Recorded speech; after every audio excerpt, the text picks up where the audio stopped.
Hello and welcome to Sanford Uncut, a podcast for developers about building great products. Today, I'm excited to welcome Lisa Crispin. Lisa, thank you so much for joining us. Well, thank you very much, Dr. It's an honor to be here and very interested in learning more about your community of developers. Great. Happy to have you here. Can you just go ahead and introduce yourself? Sure. I'm a tester by trade. I've been in the software business for 40 years now, which is really amazing. And for more than 20 years, I've been lucky enough to work on Agile teams, mostly what would be termed high-performing Agile teams. We didn't start out that way. So, learning all the good modern software development practices and seeing all the ways we can build quality into our products, sharing my experiences along with a lot of other people's experiences so that we can all learn from each other and work together to solve whatever new problems that we come up with. So my goal is to help people learn to collaborate, work together so they can learn more easily and learn faster and progress and grow more quickly, because it's all about continuous improvement. So I live in Vermont on a little farm with donkeys and dogs and cats and a husband. So it's very nice that just when we moved to Vermont, that more people started working remotely, even though it wasn't for a great reason, but it's a silver lining. Yeah, it's a great set of things that happened through various reasons. Great. Thanks for that introduction. So, as I was thinking about this episode and majority of our listeners, it's that definition of testing, and it could mean different things for different people, depending in which shoes we are standing. And I would say that probably for the majority of our listeners, it's that element of writing automated tests to ensure that your small or bigger piece of code feature is working as intended, and then passing it off to a continuous integration, everything is green, pushing into production. But, systems are complex. They're also public clouds, different architecture types of microservices and so on, mobile apps and so on. It's always just getting more complicated. There are more components in place. So I think it would be great if you could shine some light on the aspects of testing in a more holistic approach. What is out there more and how it connects together apart from writing that continuous or integration test? Yeah, well, of course, continuous integration is a core practice that I believe no team will succeed long-term without continuous integration. And of course, we want automated regression tests to run in our continuous integration and make sure that, we've met the requirements for our features. We've provided value that customers want in terms of functionality. And we've guided our development using these tests with test-driven development, behavior-driven development. That's super, super important. And again, that's a foundational practice. And I can remember back in the early days of extreme programming, we all embraced these ideas. But after a couple of years, we realized there were a lot of other aspects of quality that were as important as meeting the requirements that the customers gave us. And so testing activities encompass all of those. And at the same time, as you say, our products, our systems have gotten way more complex. We're running in the cloud, we have microservices, like the architectures have changed. And even in the old days, we could not reproduce a production environment in tests. It's generally impossible. And so we can test as much as we want in our test environment, but we're going to miss some things. Customers are unpredictable. Everything's unpredictable. And, we started expanding into other types of testing activities that are equally important. Things like exploratory testing. So once we've checked that we've met the requirements, what else might we have missed? What might our customer have missed in defining their requirements? And so we explore our features. We put on our customer persona hats and it's like, what would a customer do here? We might do chaos engineering. What would happen if a server went down or a database went down? And we start having to explore various scenarios that we couldn't have thought of up front. But even then, and then we have things like accessibility, security, reliability, sustainability. There are all these aspects of quality that are really, really important. And with the advent of sort of the DevOps model with those two loops, we're building a feature on the left and we're deploying it and taking care of it in production and learning on the right. And Dan Ashby was the first person I know of that took that DevOps loop model and said, you know what, we do testing activities all the way around this loop. And he called it the continuous testing loop. But over time, we discovered that people, when they say continuous testing, they're only referring to the automated tests that run in CI.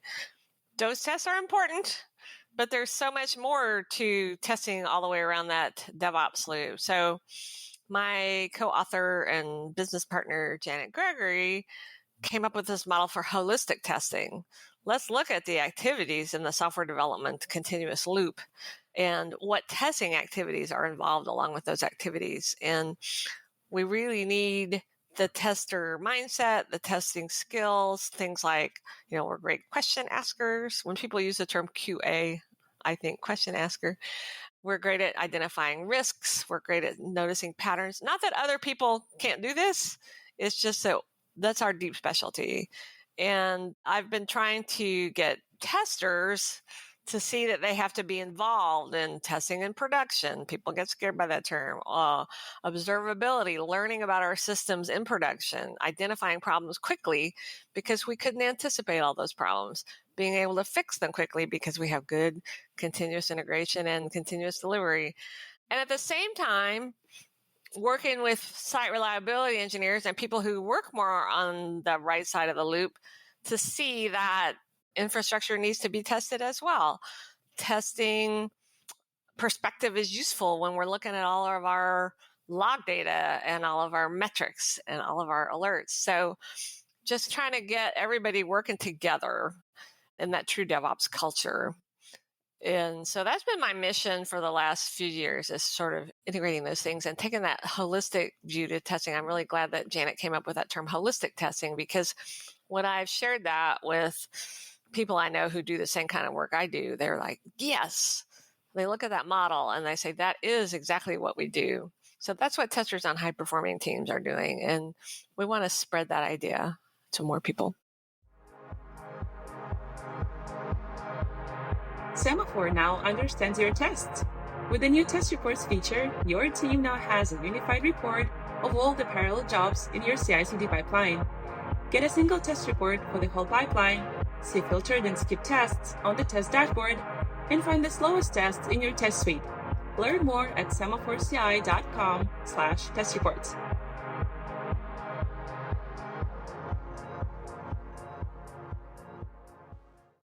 And in terms of changes, you mentioned at some point extreme programming and the practices that came out of that. It was also a time where a lot of things started moving to being always available, and offer as a services through the internet. But although there is still significant portion of software which is shipped not, let's say, many times per day, but has a different release cycle. As you, through your career, experience that shift from, being always on, deploying many times per day versus, we are going to have a monthly, bi-weekly, whatever release cycle. I'm curious to hear, how do you see those differences and shifts and how that changes things for QA people? That's a good question. I've been on teams that, for business reasons, we only released every 2 weeks because our customers didn't want even small changes more frequently than that. And because our customer support had to be notified, there was just some coordination that had to happen. And yet we considered ourselves a team practicing continuous delivery because we always had a deployable build that we could put in production. And I think that's really key. I think no matter how often you deploy or release to production, I think continuous delivery is a benefit. It's hard to imagine where it wouldn't be a benefit if somebody knows of a place. I guess I'd like to know. But, even back in my days on waterfall teams, waterfall has a bad name now, but I was on a waterfall team in the early to mid 90s. We had all the practices. We did continuous integration. We had automated deployments. We had practically 100% regression test coverage at the unit level. and the UI level.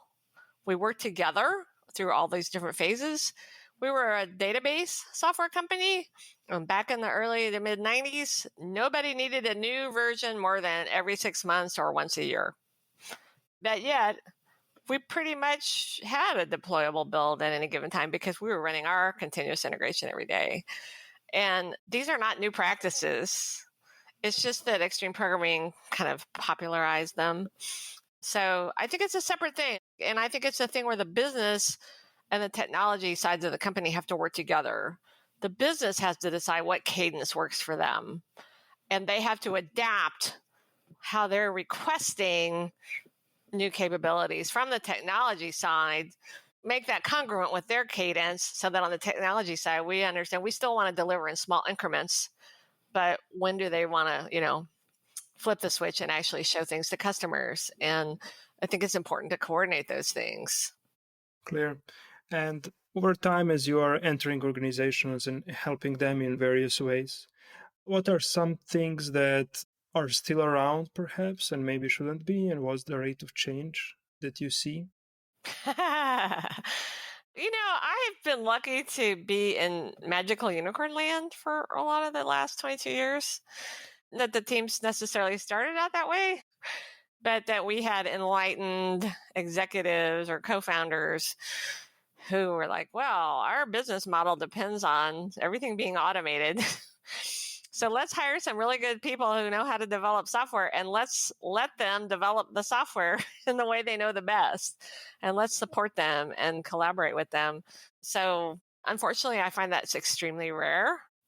So yes, I still see the majority of teams are a long ways from high performing. And we see that in surveys like the DORA State of DevOps surveys and things like that. There are more and more teams achieving those levels of being able to deliver frequently at a sustainable pace so that their teams are happy, their customers are happy. We see that's happening a little more. But when I started in the software business in the early 1980s and was asked by the person interviewing me if I baked because they really liked having baked goods in the office, I thought things would have changed a lot for women in software too.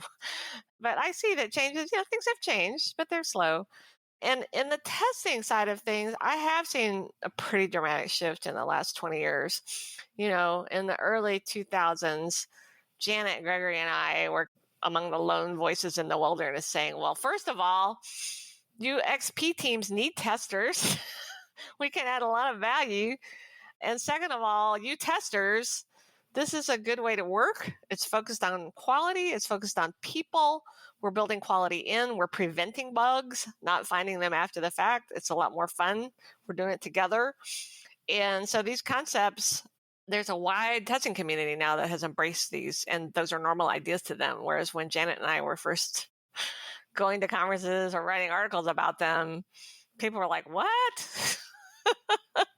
So I've seen some positive changes, and yet I still run into sizable, significant, big companies and government organizations that still don't have continuous integration, which to me is just a basic core practice you can't do without. And if I'm doing a training course and they don't have continuous integration, I want to say, well, save your money, stop doing this, go get your continuous integration running and come back, because the things I'm teaching you will not help you without that. You almost asked the question that I wanted to ask. And we do also from time to time, face organizations who are reasonably successful, not small, but they're very far behind, what you mentioned you were doing in early 90s, with all practices being in place, although you didn't deploy and released 5 times per day, that's fine. There are organizations who are still very behind on that train. So, yeah, you answered the question maybe partially. Go set up your continuous integration and then come back, and we are going to level that up. Can you give us a glimpse of what that looks like? Let's say when you go into the organization, help them, reach their next level. What are a couple of high level, bullet points that you go through with them? I assume it also depends on the organization. It's not my area of expertise implementing continuous integration, but all I can say is that the teams I've been on were committed to delivering a high quality product, that's the first thing that we did. It just wasn't that hard. Now, these were smaller teams that I was on back then, but a day or two, we had continuous integration running. I don't know why it's so hard. Now, with larger organizations I joined them and they already had continuous integration. So I have not had to help a larger organization implement it, but I have helped with infrastructure changes. So, maybe we're going to change our deployment. Our continuous integration maybe is in GitHub Actions, but we don't like the deployment side of that. So we're going to replace the deployment side with Harness because we think that's going to be a better tool. Well, as a tester, I can be involved with that, help come up with a test strategy for moving over to that, reducing the risk of things going wrong when we switch, and working together with the engineers and the developers, SREs and developers, to make that a smooth process. And they're appreciative of having somebody with a testing background because they don't know how to come up with a test strategy. I didn't start out knowing anything about Harness either, but when we collaborate together, we can figure it out together. And so that's the model. I think that DevOps culture of people working together and bringing their specialized skills to the table and being able to help each other, I see that work really well. Semaphore now understands your tests. With the new test reports feature, your team now has a unified report of all the parallel jobs in your CI/CD pipeline. Get a single test report for the whole pipeline, see filtered and skipped tests on the test dashboard, and find the slowest tests in your test suite. Learn more at semaphoreCI.com/test reports.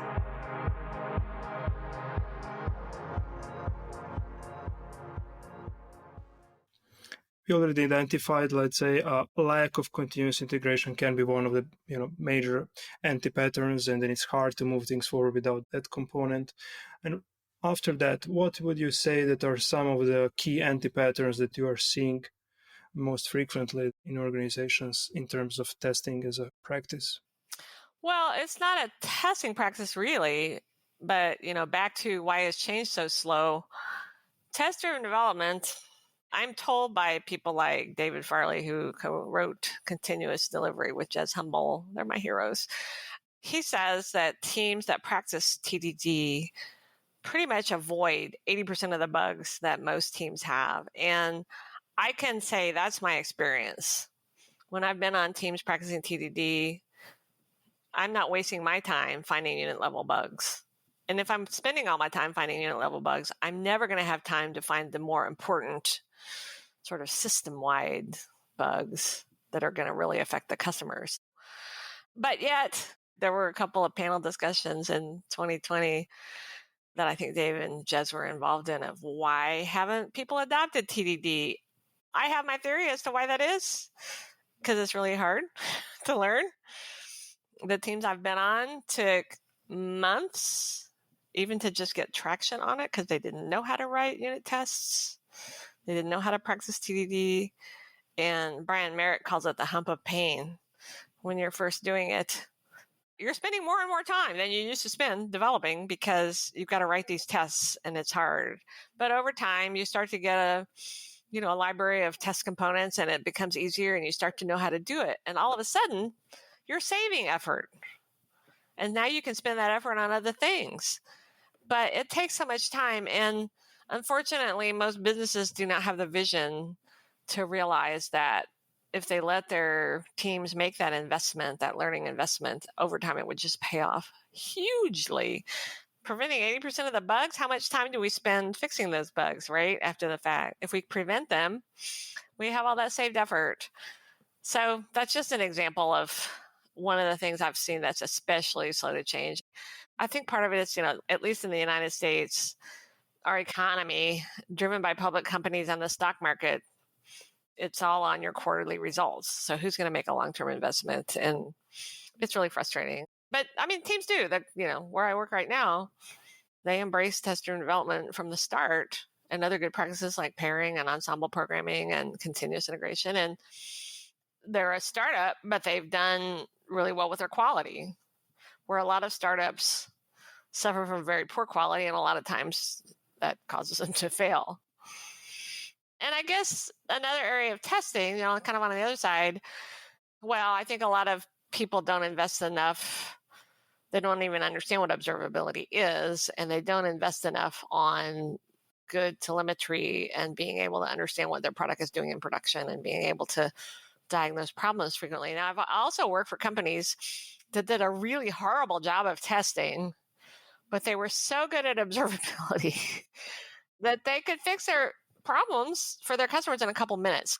And that works as long as you are a startup with a few customers. It doesn't scale because your big enterprise customers are not going to tolerate that. So you need both of those things. And you need things like exploratory testing, learning about the product after you think you're done with your initial functional testing and your test automation of what didn't we think of? How will our customers use this product? What environment may they use it in? What devices may they use? What's their network speed? Where will they be? And you start trying all these real world things and learn a lot of, we're missing a feature, or we didn't think of that, and we have to go back and add some capability to deal with this situation. You need time to do that. But if your testers are spending all their time either manually regression testing, because I also see many, many, many organizations with no automated testing. If they're doing it manually, they don't have time. If they're dealing with flaky automated tests, they don't have time.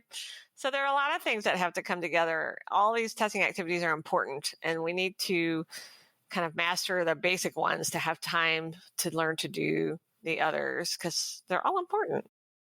One of the conclusions for me is automate absolutely everything what is possible to automate and what a human doesn't have to do, because humans should do those things that are very hard and very creative and exploratory and complex that are almost impossible to automate. Well said. Well said. I like that. Yeah, thanks. And your career is long, as you said, and you have seen a lot of war stories in the domain. What would you give, some of the key tips for the people who are either, maybe for even some time in the QA domain and want to progress their careers further? What would be your roadmap that you would suggest? Another anti-pattern that I see are testers who are often a siloed team, or maybe there's a tester embedded on the team, but the test automation is done either by the testers or by some separate test automation team that has software developers, engineers, and automated tests. I think all that's an anti-pattern because, as you know, our tests need to guide our development. And as we've seen in the data from the DORA State of DevOps survey, the correlation for high-performing teams is that the developers own those automated tests, even at the UI level. And they collaborate with the testers who know how to specify the tests and design the tests and do good coverage. It has to be a collaborative effort. So I think what I tell everybody, regardless of where they are in their career, is number one, build relationships. When I start a new job, and I'm a shy person, so it's not easy, and everybody around me is probably a shy person, we're an industry of introverts, is I contact, somebody on the platform team and set up can we have a one-on-one every couple of weeks? Then I might learn about something like Harness, which I end up having to test. People on the database team, if they're separate teams. And then try to encourage your organization to take that more DevOps approach. Where I work now, I really love the approach they take because they call their SREs dev advocates, and they embed them on the feature teams, and they take developers in the feature team and embed them on the platform teams.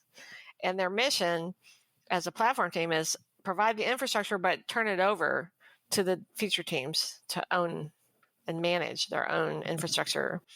I think that's a great model, but we have to be able to work together to do that. And many people, whether they're a tester or developer or platform engineer or whatever, they have not worked with people in other specialties. So get to know those people, build those bridges, and it starts a foundation for working together. When we have a bunch of people with diverse experiences and diverse skills, we can solve problems a lot faster. That's why Janet and I have always promoted this whole team approach, to testing and quality. It takes everybody. Even back in the 90s, I used to hear testing experts say, you can't test quality into a product. And that's absolutely true in terms of if you're testing after the fact. But you can use things like test-driven development and behavior-driven development and other practices to build quality into that product, and then do a lot of other things to help with all the other many quality attributes that are so important today. You know, we could have the best product in the world, but if our security is bad, we're going to be out of business. If we're lacking in accessibility, depending on where we are, where our customers are, we could be in legal trouble. There's just so many ways that you can go wrong. And it takes a village. It takes people. There are studies that show that companies who employ a diverse workforce or people from diverse backgrounds and experiences and stuff, they make more money. They're more innovative. And this applies to software teams too. So my mission, again, is just trying to get people collaborate, work together. And as individuals, it takes that first step. It can be very hard to influence an organization if the culture is really dysfunctional and toxic. And unfortunately, those are out there. But as an individual, I can start building relationships. I can start talking to somebody on the monitoring and observability team and get them interested in testing. And they can show me, like, here's what we have, you know, here's what we're logging, here's what's on our dashboard. And I could say, ooh, well, what about this information? Could I find this information? It would be really helpful. And so we can work together in those ways. I hope that makes sense. Makes a lot of sense. Yeah, it was a fantastic answer and advice. And for people who want to learn more about your work, about the domain, you mentioned a number of people who are obviously, leaders in the domain. What would you list for us as a couple of key references where we could go and learn more? My website is just lisacrispin.com, and I have a page there for testers who are interested in learning more about the quote-unquote DevOps side of things, how they can learn about continuous delivery, observability, monitoring. I've just got a huge list of books, podcasts, videos, webinars, whatever, and various blog posts. AgileTester.ca is the website for the books that Janet Gregory and I have written, and also we have a video course. So you can go to that site, and there's a lot of free content there. We have book chapters that are downloadable and things like that, and lots of free testing resources, cheat sheets and things like that can help people learning how to test or wanting to expand their skills. And then we have a training course, agiletestingfellow.com. Janet and I have a training course, which we're going to rename to Holistic Testing, but right now it's called Agile Testing for the Whole Team. And we're adding a couple courses, including a more advanced course. The working title is Testing in DevOps. That's so vague and hand-wavy, but how testers can get more involved in helping their team succeed with continuous delivery. So we're really excited about working on that. So those are just a few areas. And, the book Continuous Delivery that I mentioned, that's one of my Bibles. Accelerate by Dr. Nicole Forrest-Grin, Jez Humble, and I forgot his name. Anyway, that is a great book because it also goes into how you can change your culture. Culture is so important. The modernagile.org from Joshua Karievsky, I think is a great site to go to with his prerequisites for success. So I could go on all day with helpful resources.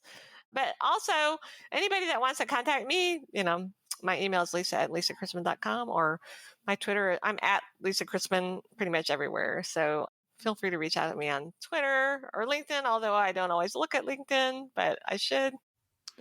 Thank you. Yeah, that's a list I checked prior to the episode, a couple of them, and there is like a huge library of amazing resources. So yeah, we are for sure going to list those out in the episode notes. It was super interesting to see and, hear your approach to the craft. Thank you so much, and good luck with future books, courses, and everything. Thank you.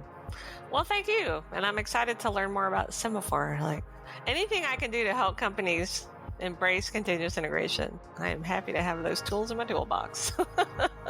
Great. Thanks a lot. Thanks.